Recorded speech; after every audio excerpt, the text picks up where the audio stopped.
Tamang pagpapalaki ng magulang sa anak. Paano mo malalaman kung tama ang ginagawa mo? Masaya ang pagiging magulang dahil nakikita mo ang patuloy na paglaki ng iyong anak. Ngunit, kalaunan, sa kagustuhan mong maprotektahan siya, hindi maiiwasan maging strekto ka sa ilang mga kondisyon at mga bagay. Dahil dito, maaaring mapatanong ka sa iyong sarili kung makabubuti ba ang iyong ginagawa para sa iyong anak. Masaya ang pagiging magulang dahil nakikita mo ang patuloy na paglaki ng iyong anak. Paano mo masisigurong nagagawa mo ang tamang pagpapalaki ng magulang sa anak? Hindi matatawaran ang pagmamahal at pagsisikap na inihahandog ng mga magulang sa pagpapalaki ng kanilang mga anak, bago pa man sila maipanganak sa mundong ibabaw. Pinaghahandaan na ang kanilang pagdating, mula sa mga gagamitin sa ospital, breastfeeding, hanggang sa patuloy na pag-aalaga sa bahay at pagturo ng iba't ibang bagay. Ginagawa ng mga magulang ang lahat ng kanilang makakaya upang mabigyan ng pinakamahusay na pag-aalaga at lumaki ng matiwasay ang mga anak.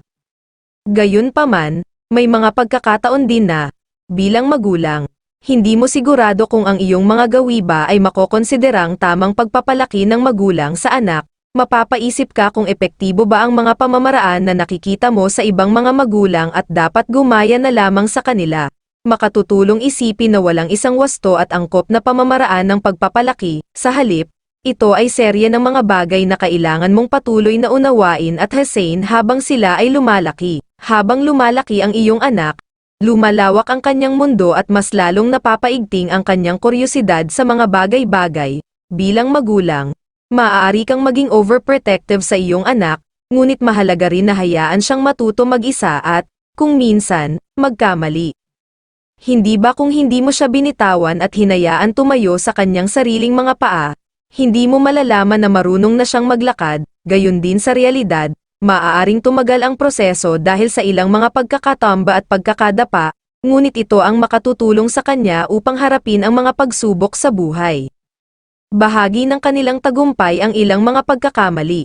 Kung hindi mo siya hahayaang matuto at magkamali, hindi nila kailanman mabubuo ang determinasyon na kailangan upang makabangon pagkatapos ng isang pagsubok.